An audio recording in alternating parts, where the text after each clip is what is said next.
이제 말씀 봉독하겠습니다. 그러므로 유대인들이 서로 다투어 이르되 이 사람이 어찌 능히 자기 살을 우리에게 주어 먹게 하겠느냐. 예수께서 이르시되 내가 진실로 진실로 너희에게 이르노니 인자의 살을 먹지 아니하고 인자의 피를 마시지 아니하면 너희 속에 생명이 없느니라. 내 살을 먹고 내 피를 마시는 자는 영생을 가졌고 마지막 날에 내가 그를 다시 살리리니 내 살은 참된 양식이요 내 피는 참된 음료로다. 내 살을 먹고 내 피를 마시는 자는 내 안에 거하고 나도 그의 안에 거하니니 살아계신 아버지께서 나를 보내심에 내가 아버지로 말미암아 사는 것 같이 나를 먹는 그 사람도 나로 말미암아 살리라. 이것은 하늘에서 내려온 떡이니 조상들이 먹고도 죽은 그것과 같지 아니하여 이 떡을 먹는 자는 영원히 살리라. 아멘. 아멘. 이제 우리 찬양하겠습니다. 찬양한 노래. 이 성경의 요한복음이라는 성경은 아주 특별한 성경입니다. 특별히 이 요한복음은 예수님이 당신 자신에 대해서 여러 가지 방식으로 말씀을 하시는데 몇 군데를 한번 읽어드리겠습니다. 요한복음 10장 7절에 이렇게 말합니다. 그러므로 예수께서 다시 이르시되 내가 진실로 진실로 너희에게 말하노니 나는 양의 문이라. 나는 양의 문이다. 이렇게 말하죠. 15장 5절은 이렇게 말합니다. 나는 포도나무요 너희는 가지라. 그가 내 안에 내가 그 안에 거하면 사람이 많이 열매를 맺는다. 여기서 나는 포도나무다. 그렇게 말하죠. 요한복음 14장 6절에 이렇게 말합니다. 예수께서 이르시되 내가 곧 길이요 진리요 생명이니 나로 말미암지 않고는 아버지께로 올 자가 없다. 내가 길이다. 그리고 내가 진리다. 그리고 내가 생명이다. 요한복음 8장 12절에 이렇게 말합니다. 예수께서도 말씀하여 이르시되 나는 세상의 빛이니 나를 따르는 자는 어둠에 다니지 아니하고 생명의 빛을 얻으리라. 나는 세상의 빛이다. 요한복음 11장 25절에 이렇게 말합니다. 예수께서 이르시되 나는 부활이요 생명이니 나를 믿는 자는 죽어도 살겠고 나는 부활이다. 그러니까 나는 양의 문, 나는 포도나무, 나는 길, 나는 진리, 나는 생명, 나는 세상의 빛, 나는 부활. 이와 같이 예수님은 당신 자신에 대해서 다른 복음서에 없는 방식으로 자신을 얘기를 합니다. 그러면서 오늘 우리가 본 요한복음 6장에는 특별히 이렇게 말씀합니다. 6장 48절입니다. 내가 곧 생명의 떡이니라. 지금까지 우리 예수님께서 당신 자신에 대해서 이러저런 말씀하셨는데 특별히 오늘 6장 48절에는 내가 곧 생명의 떡이다고 말합니다. 여러분, 양의 문이라고 할 때 예수님이 양의 문이라고 할 때 우리는 양이 문을 들어가듯이 우리는 예수를 문으로 하여 들어갈 수 있다. 나는 포도나무라고 할 때 예수님이란 포도나무에 우리가 붙어있는 가지여야 한다. 예수님이 길이라고 할 때 하나님을 향한 길은 오직 예수란 길을 따라가면 된다. 내가 세상의 빛이라고 할 때 예수님의 말로 모든 어둠을 몰아낼 수 있는 그리고 그분 안에만 진정한 빛이 있다. 내가 부활이요 생명이란 말도 역시 그런 의미입니다. 지금까지 이 세상에 그 어떤 자도 줄 수 없는 생명을 그리고 영원한 생명을 하나님이 우리에게 그리스도가 주신다는 것이죠. 자, 그렇다면 오늘 여기 8장의 48절에 있는 것처럼 내가 곧 생명의 떡이라고 말하는 것은 어떤 의미일까요? 떡, 우리가 보통 말하면 밥입니다. 밥. 밥은 먹는 겁니다. 그죠? 예수님이 당신 자신을 내가 밥이다 하고 그렇게 말하죠. 그러니까 이 말은 너희들이 나를 먹어야 한다는 거죠. 사람들이 예수란 분을 밥으로 해서 먹을 때 그에게 생명이 있다는 거죠. 여러분, 밥은 반드시 먹는다는 말과 연결됩니다. 오늘 읽은 52절부터 58절까지 계속해서 등장하는 말이 뭐냐면 먹는다는 말이죠. 53절에 인자의 살을 먹는다. 54절 내 살을 먹고 내 피를 마시는 것. 56절에 보면 내 살을 먹고 내 피를 마시는 자는 57절에도 나를 먹는 그 사람도 나로 말미암아 살리라. 58절에도 하늘에서 내려온 떡이니 조상들이 먹고 죽은 그것과 같지 않고 이 떡을 먹는 자는 영원히 살리라. 이 먹는다, 먹다 하는 말을 계속해서 합니다. 왜 그렇습니까? 밥은 먹는 것이기 때문이죠. 그러니까 예수님이 우리의 양식이라고 할 때 그것은 우리가 예수를 마치 밥을 먹듯이 먹는 것, 그것이 이 성경이 말씀하는 것입니다. 여러분, 예수를 안다, 예수를 믿는다, 예수를 사랑한다, 예수를 깨닫는다, 예수와 함께 간다, 우리는 여러 가지 얘기를 합니다만은 저는 이 요한이 우리에게 말하는 이 먹는다, 예수를 먹는다는 말은 예수를 사랑하고 소망하고 믿고 따르는 것과 또 다른 의미를 줍니다. 그리고 성경은 말하기를 여러분들은 예수를 마치 밥을 먹듯이 그렇게 먹어야 하며 그렇지 않으면 생명을 가질 수 없다는 거죠. 만약 우리가 밥을 먹지 않으면 이 세상에서 목숨을 부지할 수 없는 것처럼 예수란 분을 우리의 밥으로 먹지 않으면 우리는 진정한 생명을 얻을 수 없다는 겁니다. 여러분, 우리 아이들이나 사람들이 서로 밥을 먹지 않고 또 몸이 아픈 분이 밥을 먹지 않으면 참 마음이 아파하죠.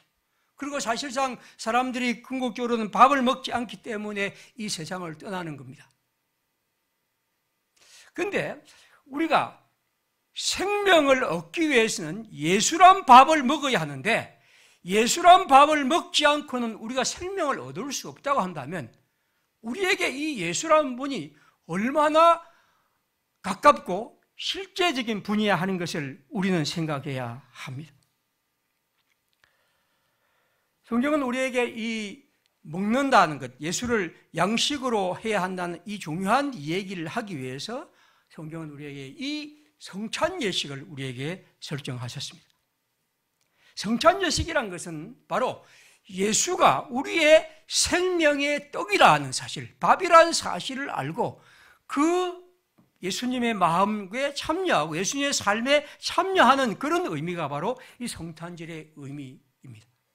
이 성찬식은 바로 그런 의미에서 예수를 밥으로 우리가 먹고 예수를 우리의 음료로 마시면서 살아가야 한다는 것. 그래서 우리가 이 예수를 그렇게 가깝게 실제로 경험하며 끌어느끼며 그렇게 절실하고 절실하게 생각하며 살아가야 한다는 거죠. 저는 이 성찬식의 가장 중요한 의미는 우리도 모르게 우리는 예수란 분을 생각하면서 우리가 이 세상에서 내가 밥을 먹고 물을 마시고 살아가는 것이 그토록 절실하고 중요하다고 생각했으면서도 예수를 밥으로 먹고 물로 마시는 문제에 대해서는 난 예수가 없어도 예수를 밥으로 먹지 않아도 그렇게 배고프지 않았고 그렇게 절실하게 다가오지 않았다는 사실에 대해서 반성하고 진정으로 우리가 예수를 밥으로 먹는 이 일이 얼마나 중요하고 가장 우리의 삶에 절실하고 중요한 문제임을 깨달아야 한다는 것입니다. 여러분, 이 성찬식에 대한 중요한 논쟁이 있는데 보통 이 신학적으로 성찬식의 논쟁은 크게 4가지가 있습니다. 오늘 우리가 이 성찬식을 하는데 성찬식의 첫 번째의 얘기는 화채설이라고 하는 이 가톨릭에서 말하는 설이 있습니다. 하나는 또한 루터의 공제설이라는 설이 있습니다. 또 하나는 이 지브링글리라는 사람이 말하는 이 기념설이라는 것이 물론 상징설이라고 말하기도 합니다. 또 하나는 이제 칼뱅이 말하는 영적 임재설이 있는데 제가 지금 이걸 교리적으로 설명하려는 게 아니라 이 얘기의 의미를 이렇게 설명하고 싶습니다. 종교개혁 시대에 지금 이 성찬식에 대한 얘기 있었는데 우리 시대는 이렇게 성찬식을 베풀 때 지금까지 가톨릭에서는 아주 좀 쉽게 말하는 것은 틀리게 약간 좀 과장할 수밖에 없는데 이해를 해 주십시오. 가톨릭에서 말할 때 우리가 성찬식에 떡과 포도주를 하면 사제가 나와서 이제 기도를 합니다. 이 가톨릭의 상을 보면 굉장히 특별하게 하죠. 그렇게 기도를 하면 여기 앞에 있는 오늘 여기 있는 성찬식의 빵과 포도주가 실제로 그리스도의 피와 살로 변한다고 생각하는 거죠. 그러니까 사제가 그렇게 기도를 하면 저기 지금 분명히 포도주와 빵은 그냥 그런 것인데 그게 실제로 그렇게 변한다는 겁니다. 그래서 거기에 참여한 사람들은 마치 그리스도의 살과 피를 먹고 마시는 것처럼 그렇게 하라는 거죠. 그러다 보니까 여러분, 이 보통의 이 빵과 포도주를 변하게 하는 능력은 누가 있습니까? 사제를 갖고 있죠. 그래서 이런 사제의 권세가 굉장히 커지게 됩니다. 아무튼 이 가톨릭의 화채설은 성찬의 떡과 포도주가 사제의 축성을 통해서 그리스도의 살과 피로 실제로 변한다고 하는 이 교리는 사람들에게, 참여하는 사람에게 굉장한 의미를 주고 있죠. 그런데 동시에 그것은 굉장한 문제가 될 수 있습니다. 일종의 미신과 같은 그런 의미가 되겠죠. 그 실제로 그렇게 되게 된다고 하면 거기에 대한 사람들의 경외심을 넘어서서 두려움, 그리고 실제로 그렇게 되었다고 하는 데 대한 사람들의 어떤 그런 생각들, 이것이 굉장히 문제가 되게 되죠. 그래서 우리가 아는 대로 가톨릭의 뭐 성물 숭배나 이런 것과 연결해서 이건 그 당시에 교회를 굉장히 어지럽히는 문제가 되었던 거죠. 그래서 루트는 이걸 이제 종교개혁을 하면서 바꿉니다. 그래서 그가 말한 이 공제설이란 것은 이런 화채설이 아니고 사제가, 목사가 기도를 하면 실제로 변한다기보다도 거기에 본질은 변하지 않지만 그리스도가 그 안에, 그 아래에 몸으로 임재한다 하는 의미를 주죠. 그러니까 이건 뭔가 가톨릭의 의미보다는 좀 약화시킨 그런 의미지만 그러나 그게 굉장한 의미를 둡니다. 그런데 그 다음에 단계에 등장한 이 주빙글이라는 사람을 생각할 때, 이건 또 역시 문제가 있다고 생각해서, 거기는 그런 것보다도 그냥 기도하면서 거기에는 그죠? 예수 그리스도의 대속과 희생을 기념하는 것이기 때문에 일종의 기념이고 상징일 뿐이다. 그렇게 얘기를 하면서 그러한 모든 잘못된 문제를 걷어내려 합니다. 그에 반대해서 또한 이 칼뱅이라는 사람은 등장하기를, 그게 영적으로 하나님의 은총이 임재한다고 생각합니다. 아무튼 제가 지금 설명하는 것은 아주 간단한 설명이고, 그래서 간단한 설명은 늘 문제가 있습니다만 일단 그렇게 이런 논쟁들이 있게 되죠. 자, 지금 우리가 생각해 보면 루트의 공제설이나 혹은 기념설이나 영적 임재설은 가톨릭이 갖고 있는, 화채설이 갖고 있는 문제들, 이런 것들이 결국 교회를 굉장히 어지럽히고 사람들을 잘못된 미신과 또 이런 거릇된 신앙으로 가게 한 여러 가지 문제 때문에 그런 방식으로 했습니다. 그런데 문제는 뭐냐 하면, 저는 가톨릭의 화채설을 저는 반대합니다. 하지만 우리가 지금 이 성찬에 참여하면서 그것이 그저 상징이고 기념일 뿐이다. 그건 하나님의 영적인 임재일 뿐이다. 라고 우리가 얘기를 하게 될 때, 실제로 예수님이 말씀할 때 내 살을 먹어라, 내 피를 마시라고 할 때 그 실제적이고 현장감 있는 그런 것, 마치 우리가 그의 몸을, 그의 살을, 그리고 그와 함께 호흡하든 만나든 하는 그런 의미들이 약화되게 되죠. 그래서 저로서는 가톨릭의 화채설을 결코 받아들일 수 없다고 하지만, 그러나 여기에 막 등장하는 중요한 의미, 오늘 예수님께서 이 얘기를 하시면서 주신 이 말씀을 우리가 약화시키지 않는가 하는 겁니다. 나아가서 이것은 단지 성찬식의 문제뿐 아니라 우리가 예수 그리스도를 대할 때 마치 그분을, 예수님이 나를 먹으라, 나를 마시라고 할 때 그 깊고 오묘하고 그리고 놀라운 의미를 우리가 거기에서 소홀히 하는 것이 아닌가 하는 생각들을 굉장히 많이 하게 되죠. 파스칼은 이런 얘기를 했습니다. 의식에 희망을 두는 것은 미신이다. 그러나 의식에 복종하지 않으려는 것은 오만이다. 의식이라고 할 때 이 의식은 우리를 미신으로 잘못되게 이끌 수 있습니다. 저는 분명히 이걸 인정하죠. 그리고 그것이 강화되면 어떤 형식에 집착하게 되고, 그리고 우리를 그런 그릇된 미신에 가게 되죠. 그러나 그 의식이 갖고 있는 중요한 의미에 우리가 그것을 무시하고 우리는 그런 걸 넘어선다, 단지 상징이고 그냥 별것 아니다 하고 생각하게 될 때 같은 문제는 그거 못지않게 되는 것이죠.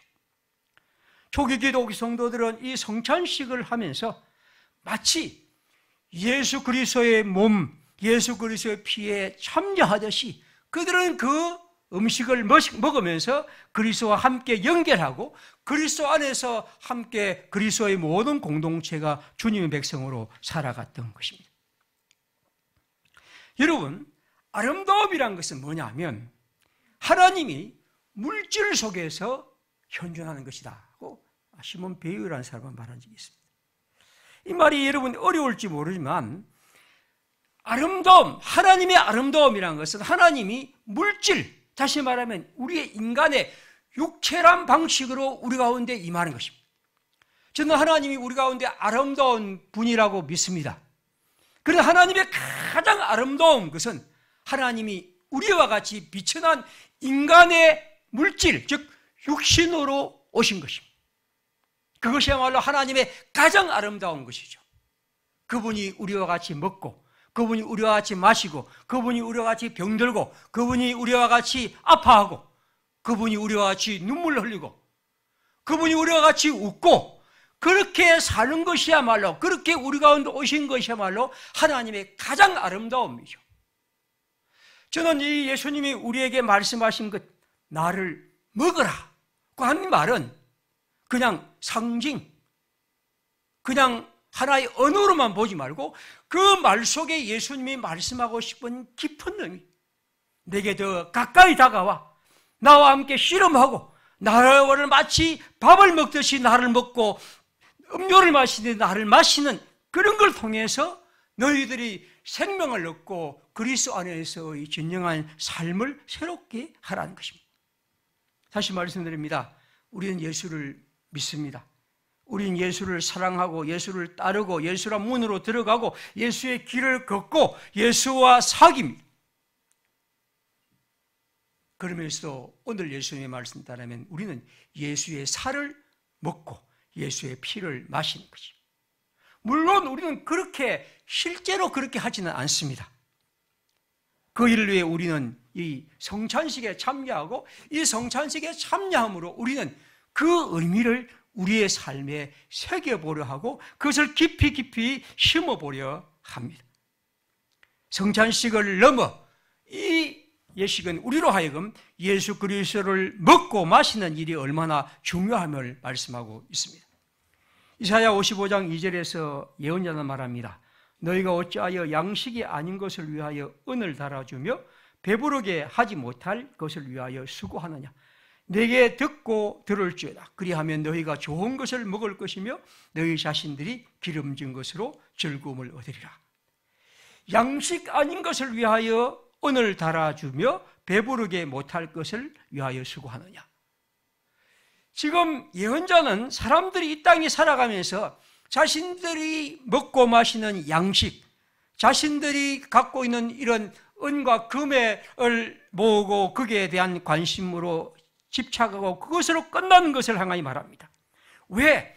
진정한 양식, 진정한 배부름에 대해서 너희들은 얼마나 생각하고 있느냐 하는 거죠.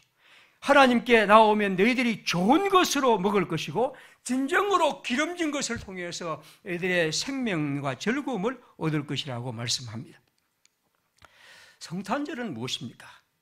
예수께서 우리의 양식이 되기 위해서 하나님이 오신 날입니다. 그분은 우리의 밥이 되십니다. 우리의 먹는 음료수가 되십니다. 그 양식을 안 먹으면 여러분 우리는 파리해지고 우리는 쓰러지고 우리는 죽습니다. 이 세상 사람들은 몰라도 그리스도인들은 예수란 양식을 먹지 않으면 우리는 이 땅에서 살아갈 수가 없습니다. 그리고 우리 속에 하나님의 생명이 없기 때문에 우리는 그 어떤 일도 할 수 없습니다. 사랑하는 여러분, 오늘 이 성찬식을 통해서 우리에게 주님이 주시는 음료를 마시며 활력을 얻기를 빕니다. 주님이 주시는 밥을 먹고 건강해지기를 바랍니다. 오늘 55절에 말씀합니다. 내 살은 참된 양식이요 내 피는 참된 음료로다. 이 세상에 수많은 양식과 음료가 있지만 예수 그리스도란 이 몸과 그분의 피야말로 우리의 진정한 양식과 진정한 음료입니다. 나를 먹으라. 주님은 말씀합니다. 사랑하는 식구들, 평화의 식구들, 우리 주 예수 그리스도를 통해 하나님이 주시는 양식을 마치 밥을 먹듯이, 마치 음료를 마시든지 그리스도를 먹고 마심으로 그것을 실제로 경험하고 실제로 살아감으로 저는 여러분들이 하나님 안에서 강건해지고 생명의 힘을 얻은 사람답게 주님과 함께 살아가리라 믿습니다. 우리 함께 시간 기도하겠습니다. 우리 주님이 우리에게 주신 은혜를 따라 우리가 언제나 하나님이 주시는 생명을 누리며 살아가도록 우리 함께 이 시간 짧게 한번 기도하겠습니다.